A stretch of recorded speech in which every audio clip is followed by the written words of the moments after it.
Chapter 15 चक्रभेदन। वृत्ताकार रूपी ये मैदान 8 मुख्य स्तंभों से युक्त था।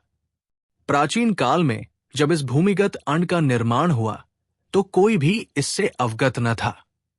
कारण ये था कि ये पूर्णतया गुप्त था।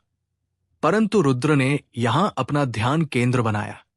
इस स्थान में केवल एक ही बाधा थी। यहां सूर्य का प्रकाश नहीं आ सकता था।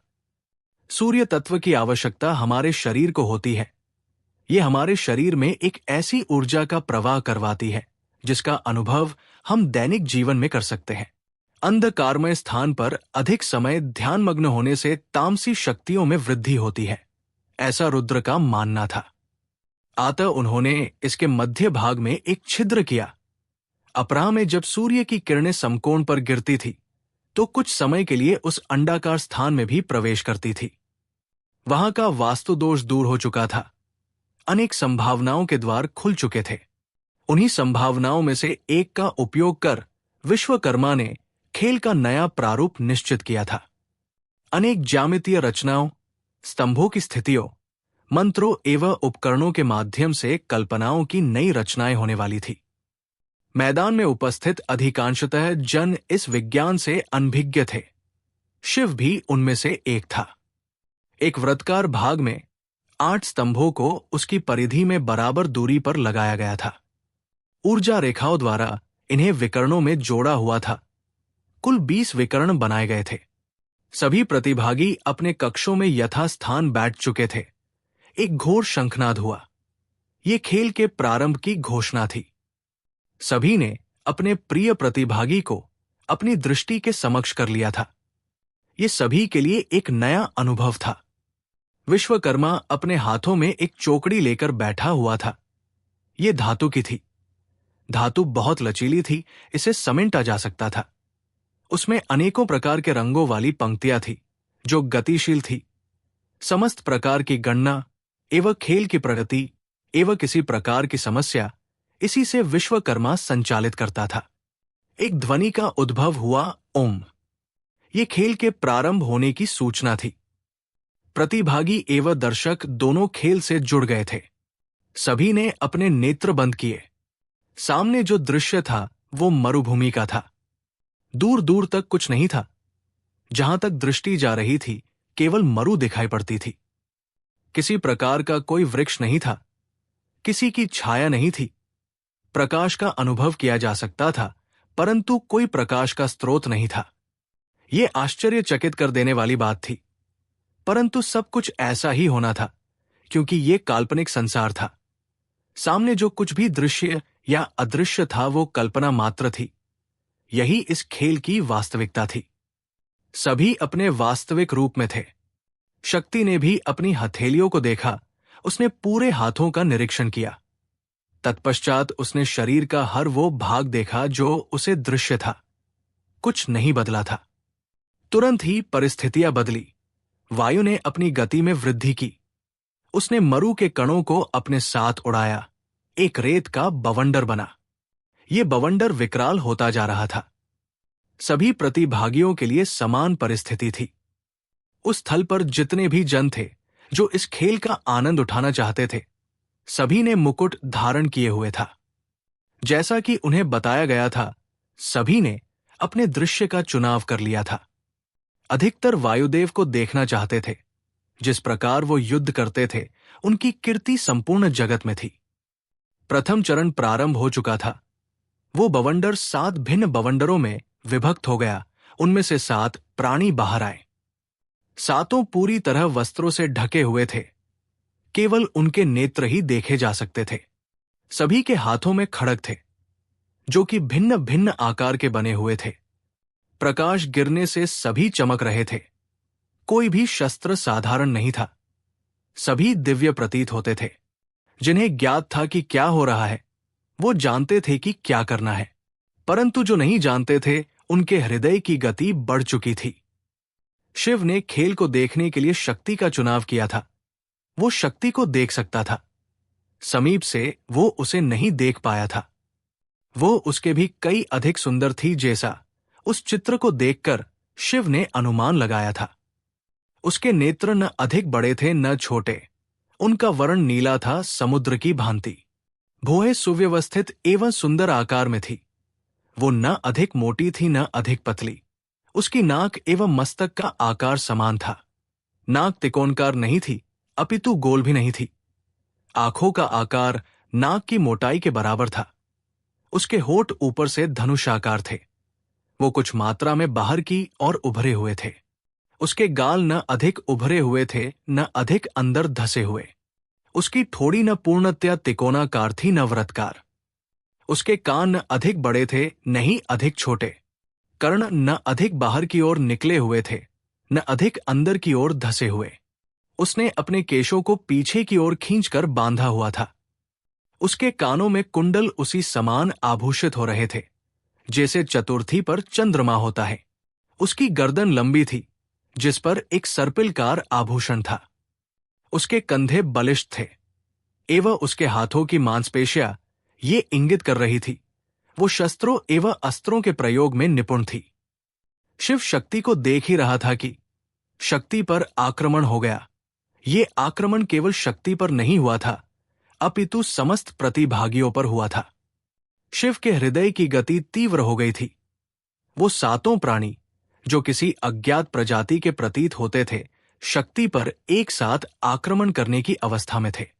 शक्ति ने एक लंबी श्वास भरी एवं कदाचित वो स्वयं को वातावरण के अनुकूल कर रही थी, स्वयं को संतुलित कर रही थी।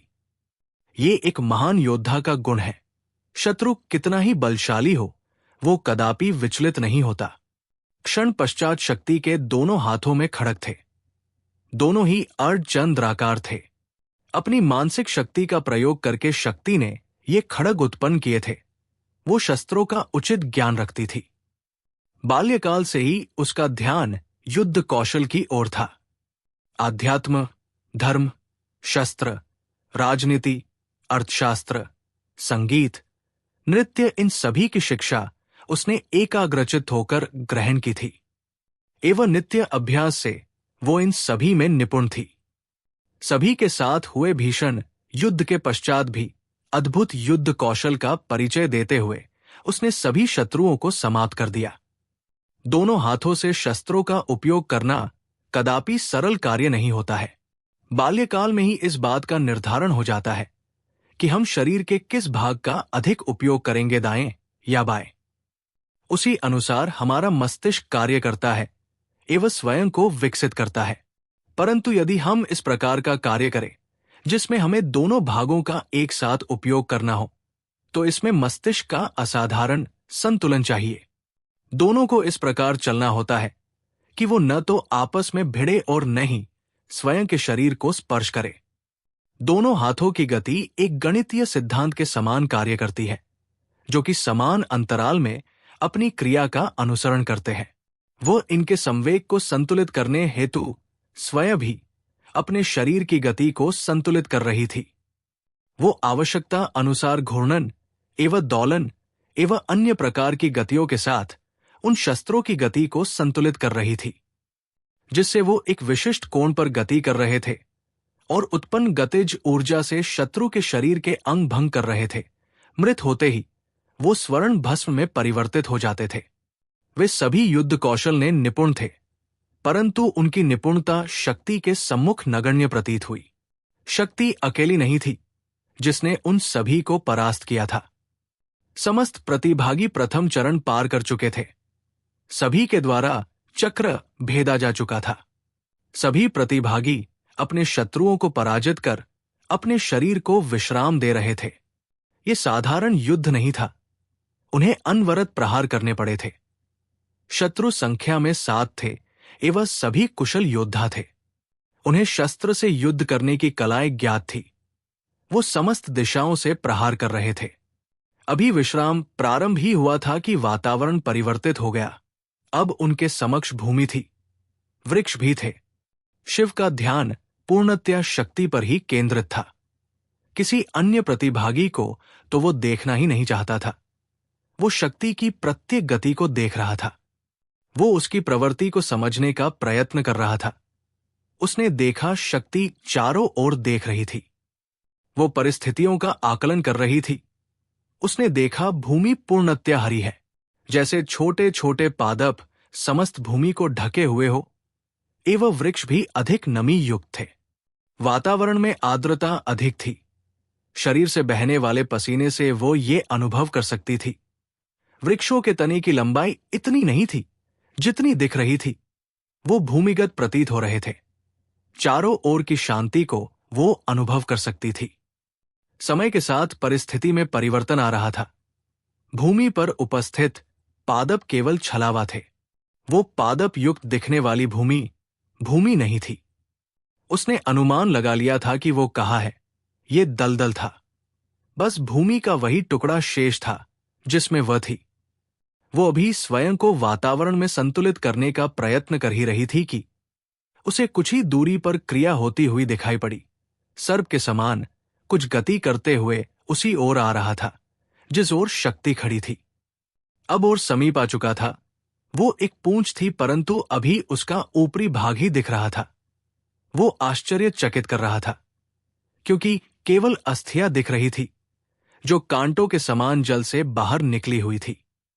समीप आकार वो रुकी एवं वृत्ताकार घूमने लगी। शक्ति सावधान की मुद्रा में थी। शस्त्र चक्र समाप्त होते ही समाप्त हो चुके थे। अब वो पुनः शस्त्रहीन थी। कुछ ही क्षणों में वो आकृति रुक गई। उसका शीश बाहर निकला एवं शीश के साथ ही वो प्राणी जल से बाहर आने लगा। वो पूर्णतया अस्थियों का बना हुआ था।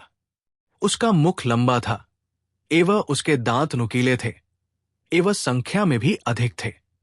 उसकी छाती ऊपर से चौड़ी थी एवं पेट तक आने पर वो पसली नुमा संरचना समाप्त हो जाती थी। उसके हाथों एवं पैरों के पंजे अधिक लंबे थे एवं उसकी पूंछ उसके शरीर की लंबाई के समान थी। उसके 6 हाथ थे। सभी एक ही शरीर से जुड़े हुए थे। अभी शक्ति उसे देख ही रही थी कि समान आकृति एवं शरीर वाले 4 और जीव उसके समक्ष उत्पन्न हुए। वो धीरे धीरे शक्ति की ओर आ रहे थे, परंतु वही सत्य नहीं था जो दिख रहा था। उनकी शारीरिक संरचना में परिवर्तन आ रहे थे। उनके शरीर पर मांस आ रहा था।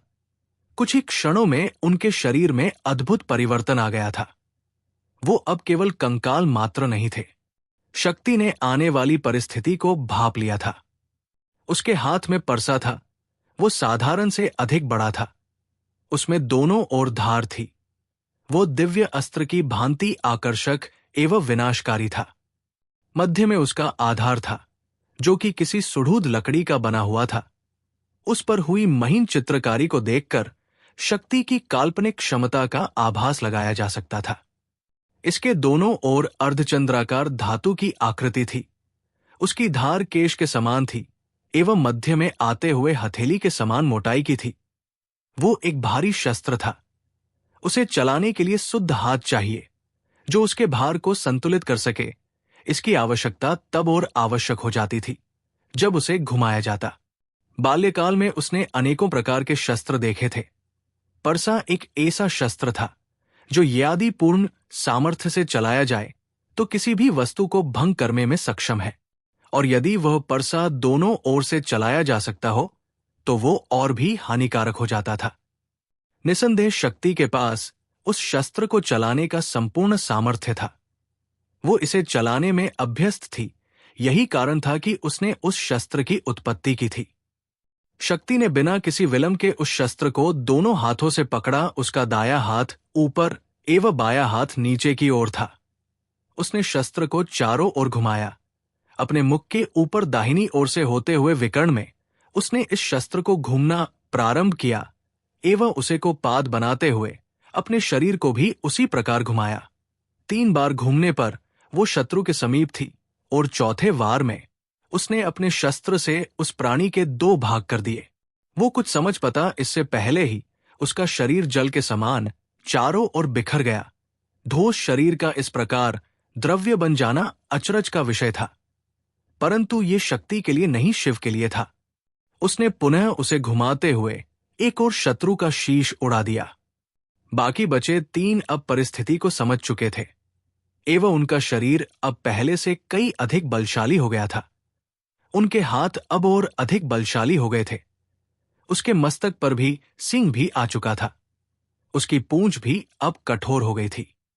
शक्ति तीनों के बीच में थी एवं तीनों पर समान रूप से दृष्टि रखे हुए थी।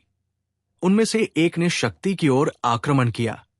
उसने अपने हाथ की मुष्टिका से शक्ति की ओर प्रहार किया, परंतु उसने नीचे झुककर उसका प्रहार निष्फल कर दिया। परंतु उसने तुरंत अपने शरीर को घुमाकर शक्ति के पैरों पर प्रहार किया, जिससे वो गिर गई। वो दलदल में गिरने से बच गई थी। उसने स्वयं को संभाला एवं पुनः खड़ी हुई। पुनः उसकी प्रकार उस जीव ने शक्ति पर अपनी पूंछ से आक्रमण किया। अब शक्ति इस वार के लिए उपस्थित थी। उसने अपने फारसे को चक्राकार शरीर के समांतर घुमाया एवं पूंछ के निकाल जाने जितनी ऊंचाई कूदी। एक ही वार से उसकी पूंछ कटकर जल के समान बिखर गई। वो इससे आक्रोशित हो गया। उसने अपने मुख से ध्वनि उत्पन्न की। इस ध्वनि में आक्रोश, क्रोध, प्रतिशोध का स्वर अनुभव किया जा सकता था। अब वो पहले से भी अधिक तीव्र प्रहार शक्ति पर करने लगा। अन्य साथी भी उसे साथ शक्ति पर आक्रमण कर चुके थे। शक्ति एक के प्रहार से बचती तो दूसरे से नहीं बच पाती। बिना शस्त्रों के ही वो शक्ति पर भारी पड़ने लगे। उनका शरीर अब पहले से कई गुना बलशाली हो चुका था। शक्ति ने अपने प्रहार से एक को दलदल में फेंक दिया, परंतु उनका शरीर अर्ध रूप से जल के अनुकूल था। उन्हें दलदल से किसी प्रकार की समस्या नहीं थी। वो शक्ति से सभी प्रहारों को निष्फल कर रहे थे। शक्ति घायल हो चुकी थी। उसका शस्त्र उसके हाथ से दूर दलदल में गिर गया था। उसके पास उसे पुनः लेने के अतिरिक्त कोई और विकल्प नहीं था। खेल के नियमानुसार प्रथम 2 चक्रों में प्रारंभिक समय में ही आप स्वयं को परिवर्तित कर सकते थे या किसी अस्त्र शस्त्र को उत्पन्न कर सकते थे। अब कोई विकल्प नहीं था।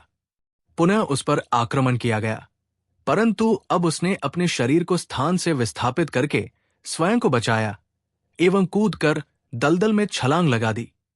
वो उसी दिशा में गई जहां उसका शस्त्र फेंका गया था। जांघों तक का भाग दलदल में धंस चुका था। वो पूरी कीचड़ में हो चुकी थी। उसने अपने बाएं हाथ से अपनी आंखों से कीचड़ हटाया ताकि वो पूर्णतया अपने शत्रु को देख सके। उसकी आंखों में क्रोध था। दाएं हाथ में उसने अपना शस्त्र पकड़ा हुआ था। अब वो रक्षात्मक नहीं, आक्रामक थी। जिसकी पूंछ उसने काटी थी वो तुरंत दलदल में आया एवं अपनी मुष्टिकाओं से शक्ति पर वार किया। शक्ति ने अपने फारसे को घुमाकर उसके हाथों को काट दिया। एक और वार से उसने उसका एक पग काट दिया। पग के काटने से वो असंतुलित हो गया एवं नीचे की ओर झुका। शक्ति एक उछाल लेकर उसकी पीठ पर चढ़ गई एवं उसी समय उसने उसका शीश काट दिया एवं उसके शरीर के बिखरने से पहले उसकी सहायता लेकर पुनः धरातल पर आ गई। अब केवल 2 ही शत्रु उसके सामने थे। अब उसने उनके आक्रमण की प्रतीक्षा नहीं की, स्वयं आक्रमण किया। उसके परसा घूमने की गति इतनी अधिक थी कि शत्रु कुछ समझ पाते इससे पहले वो उनके अंग भंग करने लगी एवं अंत तक उसने उनके सभी अंगों को नष्ट कर दिया। अंतिम शत्रु का शीश काटकर उसने खेल के इस चक्र को भी समाप्त कर दिया। सभी प्रतिभागियों के शौर्य एवं साहस की ये कठिन परीक्षा थी, जिसे शक्ति के साथ सभी प्रतिभागियों ने सफलतापूर्वक पार कर लिया था।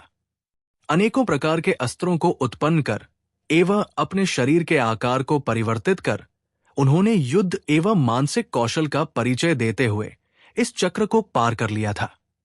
आश्चर्य की बात यह थी कि 2 चक्र समाप्त हो गए थे, परंतु ऐसा कोई नहीं था जो कि चक्र से बाहर हो गया हो। तीसरा चक्र प्रारंभ हो चुका था। वो एक पर्वतीय क्षेत्र में थे। दूर दूर तक पर्वत देखे जा सकते थे। भूमि पथरीली थी। पैरों से संतुलन बनाना कठिन था। पास में ही कुछ शिलाएं थी। शक्ति पूर्णतया एकाग्रचित थी। उसे ज्ञात था कि वास्तविक रूप से खेल अब प्रारंभ हुआ है। वो परिस्थितियों का आकलन करने लगी। वहां उपस्थित एक शिला में विस्फोट हुआ। एक जीव उस शिला को खंडित करके समक्ष उपस्थित हुआ। वो मेष के समान था। विशाल काय वो जीव क्रोधित एवं भयानक था। उसके मस्तक पर 2 सींग थे तो कि सर्पिलकार थे। उसके हाथों में उंगलियां थी, परंतु पग मेष के समान ही थे। पगों में खुर थे। धातु का कवच धारण किए हुए उस जीव के हाथों में खड़ग थे। विशाल आकार के ये खड़क शिलाओं को भी खंडित कर सकते थे। उसके नेत्रों में ज्वालाएं स्पष्ट देखी जा सकती थी। शक्ति उसे देख ही रही थी कि एक और शिला में विस्फोट हुआ एवं अश्व के मस्तक वाला एक जीव इसमें से उत्पन्न हुआ। प्रथम के समान ही इसके भी हाथों में उंगलियां थी एवं पैर अश्व की ही भांति थे। जिनमें खुर थे, ये पग उसके शरीर के अनुसार थे। उन्होंने उसके बलशाली शरीर का संपूर्ण भार उठाया हुआ था। उसके हाथ में भाला था। वो बड़ा भाला शिलाओं को भी भेद सकता था। अश्वरूपी वो जंतु भयानक एवं क्रूर दिख रहा था। तत्पश्चात एक और शिला खंडित हुई एवं तीव्र गति से एक भैंसे का रूप धरा हुआ एक जीव बाहर आया, जिसने अपने हाथों में गदा धारण की हुई थी। ये गदा विशाल थी। दोनों शत्रुओं की भांति उसके भी हाथों में अंगुलियां थी, परंतु पैरों में खुर थे। तीनों शत्रु शक्ति के सामने थे। चिंता रहित शक्ति वहां उसी प्रकार दृढ़ थी, जिस प्रकार सिंह चारों ओर भेड़ियों से घिरे होने के पश्चात भी होता है। शिव पूर्णतया शक्ति पर ध्यान केंद्रित किए हुए था, अपितु वो प्रथम स्थान पर नहीं थी। प्रथम तो त्रिचटासुर था, द्वितीय स्थान पर वायुदेव थे, वो तीसरे स्थान पर थी, परंतु उसकी लोकप्रियता बढ़ रही थी। मैदान में उपस्थित स्त्रियां उसके प्रजापत नगर के होने के पश्चात भी उसे स्त्री समाज का प्रतिनिधि मान रही थी। नंदी सभी प्रतिभागियों का खेल देख रहा था। वो समय के साथ प्रतिभागी का परिवर्तन कर रहा था। वो सभी को देखना चाहता था। शक्ति ने परिस्थितियों का आकलन कर लिया था। तुरंत ही वहां एक बाघ उपस्थित हो गया। वो आकार में सामान्य बाघों से विशाल था। बाघ का चयन सरल था। वो शक्ति के प्रिय थे। प्रजापत नगर के पास उपस्थित क्षेत्र में जो वन थे, वहां सिंहों एवं बाघों की कमी नहीं थी। शक्ति स्वयं वन में जाकर उन्हें भोजन इत्यादि करवाती थी। जहां अन्य जन उनसे भयभीत होते थे, शक्ति भयमुक्त होकर उनके समक्ष उपस्थित हो जाती थी। शक्ति ने भी अपना रूप परिवर्तित कर लिया था। अब उसके 6 हाथ थे। एक हाथ में त्रिशूल था तो एक हाथ में धनुष था। एक हाथ धनुष से तीर चलाने हेतु दिव्यास्त्र लिए हुए था। एक हाथ में चक्र था, एक हाथ में गदा थी एवं एक हाथ में तलवार थी। उसके बाल खुले हुए थे। बाघ शक्ति के चारों ओर परिक्रमा लगाकर उसके सामने आकार रुक गया। इस रूप में शक्ति स्वयं काल का रूप लग रही थी। उसकी भी दृष्टि शक्ति की भांति तीनों शत्रुओं पर थी। आक्रमण प्रारंभ हुआ। तीनों जीवों ने शक्ति की ओर प्रहार करने के लिए अपने पग उठाए। उनके निकट आते ही शक्ति ने अपने धनुष से बाघ को छुआ और बाघ ने शत्रुओं पर छलांग लगा दी।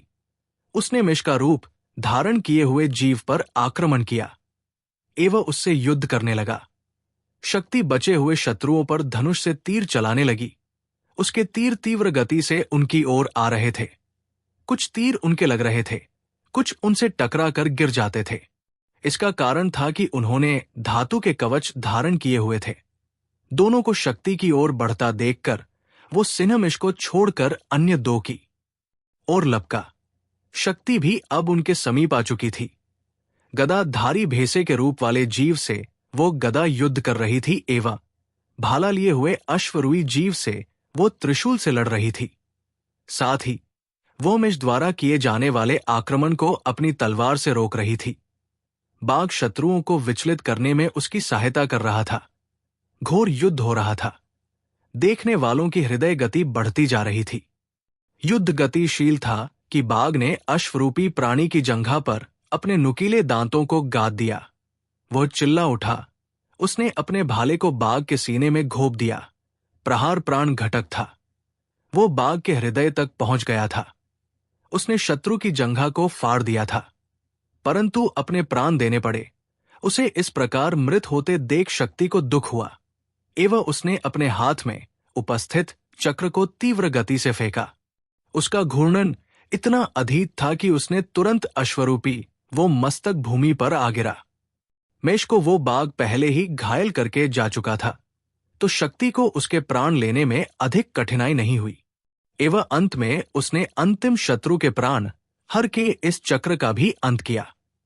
उसने त्रिशूल को उस भैंसे रूपी जीव के हृदय में भेद दिया, जो कि भूमि पर गिर चुका था। परंतु सबका अंत विजय से नहीं हुआ था। भद्र के पराजित होने के साथ ही कैलाश की संभावनाएं भी समाप्त हो गई थी एवं पिनाक के साथ नागलोक भी इस खेल से बाहर हो गया था। अब केवल 6 प्रतिभागी ही अगले चक्र में प्रवेश करने वाले थे। परिस्थितियां परिवर्तित हो चुकी थी। अब वो हिम क्षेत्र में पहुंच गए थे। चारों ओर हिम से आच्छादित क्षेत्र था। ये 2 बड़े हिमखंडों के मध्य का भाग था। दोनों के मध्य दरार से वो क्षेत्र बना हुआ था। इसी क्षेत्र में प्रत्येक प्रतिभागी ने स्वयं को पाया। आकाश में मेंढ की गर्जना हुई। आकाश बिजली की कड़कड़ाहट से गूंज उठा। तड़ित की चमक से वातावरण प्रकाशमय हो रहा था। तड़ित के मध्य एक आकृति दिखी। दुबला पतला उसका शरीर था। उसके दोनों हाथ बाहर की ओर खुले हुए थे। उसकी अंगुलियां सामान्य से बड़ी थी। उसके हाथों में से ही वो तड़ित उत्पन्न हो रही थी, परंतु अब वो नियंत्रित हो गई थी। तड़ित का आकार छोटा हो गया था। ये केवल प्रदर्शन के लिए थी, भय उत्पन्न करने के लिए थी। उसके पग हवा में झूल रहे थे। वो स्वयं हवा में था, धरातल से कई अधिक ऊंचाई पर। वो आकार में बहुत बड़ा था। उसका मुख विचित्र था। मुख के स्थान पर केवल अंडाकार अंग था। न आंखें थी, न मुख, न नासिका। उसके कान भी नहीं थे, नहीं शरीर पर कोड़ बाल थे। मस्तक एवं हाथ की हथेलियों को छोड़कर उसके पूरे शरीर पर वस्त्र थे। वस्त्रों का श्याम एवं श्वेत वर्ण के मध्य का रंग था। वो स्वयं स्वर्ण के रंग का था। एक सर्पिलाकार आकृति उसके चारों ओर से जाती हुई उसके बाईं ओर मस्तक से कुछ दूरी तक जा रही थी। उसके ऊपरी भाग में एक पुष्प था। कमल की भांति दिखने वाला ये पुष्प प्रकाशित हो रहा था। ये इस खेल का महत्वपूर्ण चक्र था, क्योंकि इसके पश्चात केवल प्रतिभागी आपस में युद्ध करने वाले थे, परंतु ये उनकी अपेक्षा के अनुरूप नहीं लग रहा था। अंतिम चरणों में वो जिस प्रकार के शत्रुओं को समाप्त करके इस चरण तक पहुंचे थे, ये उसके अनुरूप नहीं लग रहा था। वायु ने उस पर सर्वप्रथम प्रहार किया। उसने अपने भाले के समान दिखने वाला अस्त्र उसकी ओर फेंका। ये एकदम हृदय को लक्ष्य बनाकर फेंका गया था, परंतु वो अस्त्र उस तक पहुंच पाता इससे पूर्व ही एक तड़ित उस अस्त्र के मार्ग में आ गई एवं उसे भस्म कर दिया। शक्ति ने भी धनुष से एक मारक तीर उसकी ओर छोड़ा। ये तीर मार्ग में जाते ही 3 तीरों में विभक्त हो गया। तीनों उसी प्राणी की ओर गति करने लगे, परंतु पुनः एक तड़ित ने उनका मार्ग रोक लिया एवं उन्हें भी भस्म कर दिया। अनेकों वार करने के पश्चात शक्ति को आभास हुआ कि उस तक किसी भी अस्त्र का पहुंचना असंभव प्रतीत होता है। ऐसा प्रतीत हो रहा था कि उसके पास अदृश्य ज्ञानेंद्रिया थी। अभी वो इस पर मंथन कर ही रही थी कि तड़ित का एक भाग भूमि पर आकार गिरा। भूमि पर उपस्थित हिम खंडित हुई एवं एक जीव बाहर आया। वो उछलता हुआ बाहर आया। उसका मस्तक मेष का था।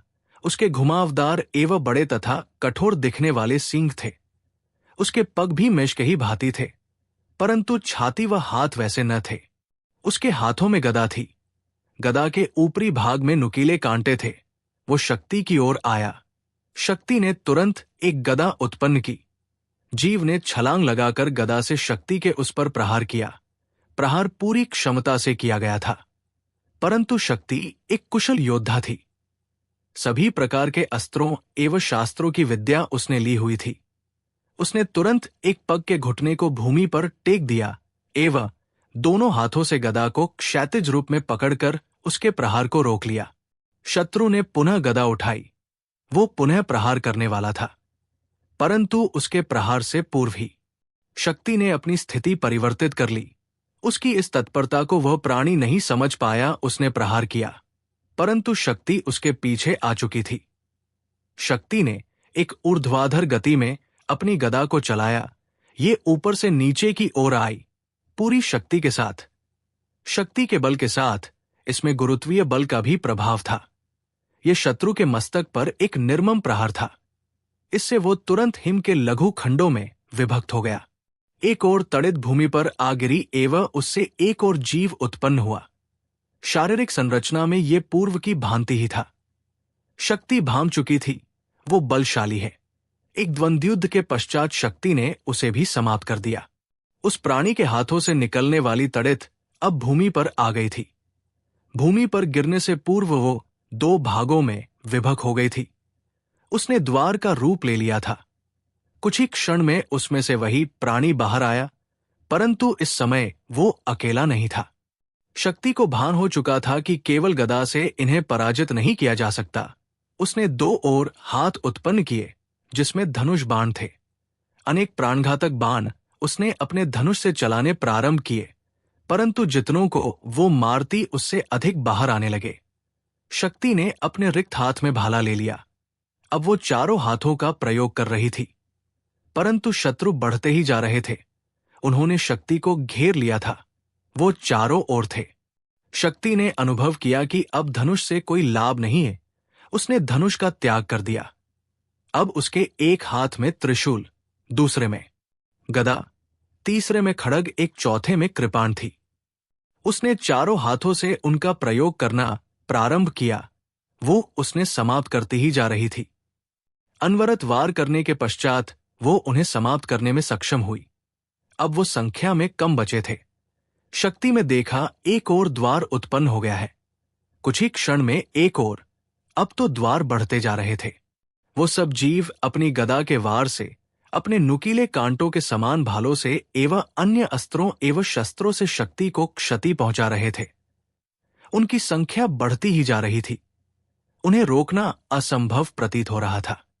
शक्ति पर होने वाले आक्रमणों की संख्या का अनुपात बढ़ता जा रहा था। उसी प्रकार उसके शरीर पर घावों की संख्या भी बढ़ रही थी।